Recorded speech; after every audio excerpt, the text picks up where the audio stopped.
tentang dasar-dasar akuntansi. Sebelumnya, teman-teman, apakah sudah mengetahui apa itu akuntansi? Akuntansi adalah suatu proses yang diawali dengan mencatat, mengelompokkan, mengolah, menyajikan data, serta mencatat transaksi-transaksi yang berhubungan dengan keuangan, sehingga informasi tersebut dapat digunakan oleh seseorang yang ahli dalam bidangnya dan menjadi bahan untuk pertimbangan dalam mengambil suatu keputusan. Setiap pos dalam laporan keuangan itu disebut adalah akun, sedangkan sekelompok akun-akun untuk suatu entitas bisnis disebut buku besar, sedangkan daftar akun yang terdapat dalam buku besar yaitu bagan akun. Dalam akun terdapat klasifikasi umum. Yang pertama yaitu aset. Aset adalah sumber daya yang dimiliki oleh suatu perusahaan. Aset dibagi menjadi aset lancar dan aset tetap. Aset lancar dibagi menjadi kas, piutang dagang, biaya dibayar di muka, perlengkapan kantor, persediaan barang dagang. Sedangkan aset tetap yaitu tanah, bangunan, kendaraan, peralatan, dan mesin. Yang kedua yaitu kewajiban. Kewajiban adalah utang pada pihak luar atau kreditor. Kewajiban dibagi menjadi kewajiban jangka pendek dan kewajiban jangka panjang. Kewajiban jangka pendek yaitu hutang dagang, hutang wesel, pendapatan diterima di muka. Sedangkan kewajiban jangka panjang yaitu hutang obligasi dan hutang hipotek. Selanjutnya yaitu ekuitas pemilik. Ekuitas pemilik adalah hak pemilik atas aset perusahaan seperti modal, penarikan pribadi, laba ditahan. Selanjutnya yaitu pendapatan. Pendapatan adalah kenaikan ekuitas pemilik sebagai hasil dari penjualan jasa ataupun produk. Yang termasuk dalam pendapatan yaitu pendapatan jasa, pendapatan komisi, pendapatan penjualan, dan pendapatan lain-lainnya. Selanjutnya yaitu beban. Beban adalah penggunaan aset atau jasa untuk menghasilkan pendapat. Beban, contoh beban seperti biaya umum dan administrasi, beban gaji, beban penyusutan, beban listrik dan air, beban sewa, beban penjualan, beban promosi, beban angkut, dan beban komisi. Dalam akuntansi terdapat namanya saldo normal. Saldo normal adalah pengelompokan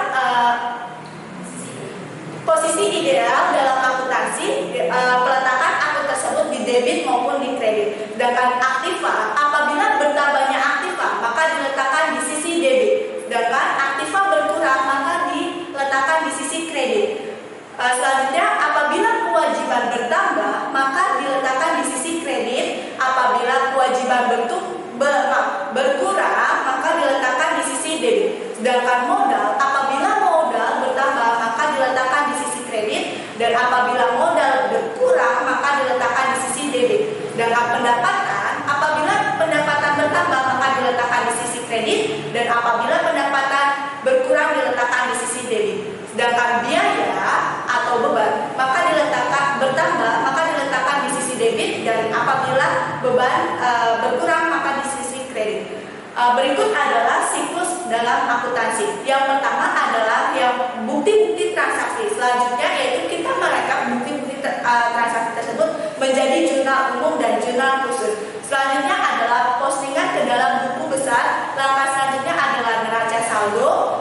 Langkah selanjutnya adalah penyesuaian. Langkah selanjutnya adalah neraca saldo setelah penyesuaian, dan selanjutnya adalah neraca lanjut. Selanjutnya adalah laporan keuangan, di mana laporan keuangan ini terdapat neraca, laba rugi, laporan perubahan ekuitas. Langkah selanjutnya adalah jurnal penutup.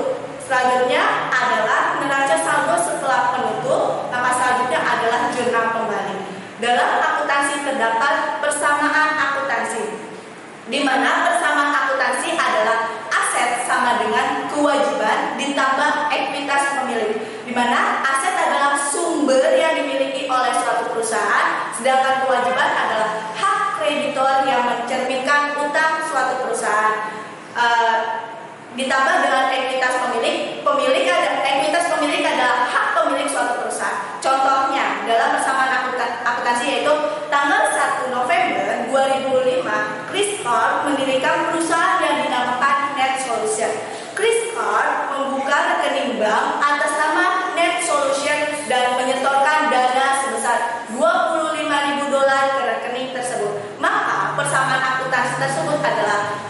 modal dari Kriskap itu bertambah, maka di sisi debit, dan kas Kriskap bertambah, maka di sisi kredit. Selanjutnya adalah dalam ini sisi kiri dan sisi kanan itu harus balance atau sama. Selanjutnya, contoh selanjutnya, Net Solution membeli tanah senilai $20.000, di mana kas tersebut modal tanah tersebut bertambah, aset yang dikeluarkan yaitu kas berkurang, di mana kas berkurang awalnya adalah 25.000, maka berkurang 20.000, maka hasil saldo akhirnya adalah 5.000, tanahnya bertambah menjadi 20.000, dan ekuitas pemilik dari Kriskap itu masih tetap 25.000. Contoh selanjutnya adalah selama bulan itu Net Solution memberikan perlengkapan secara kredit, di mana perlengkapan tersebut bertambah sebesar 1.350, dan kewajiban tersebut bertambah karena dia secara kredit, yaitu bertambahnya 1.350.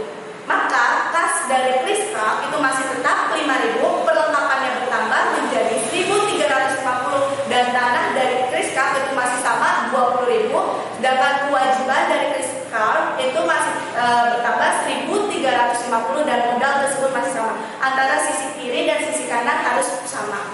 Selanjutnya, Net Solution memberikan jasa kepada pelanggan membuka pendapatan sebesar 7.500 dan menerima secara tunai. Maka kas dalam Kriskap itu bertambah dan ekuitasnya bertambah karena pendapatan jasa.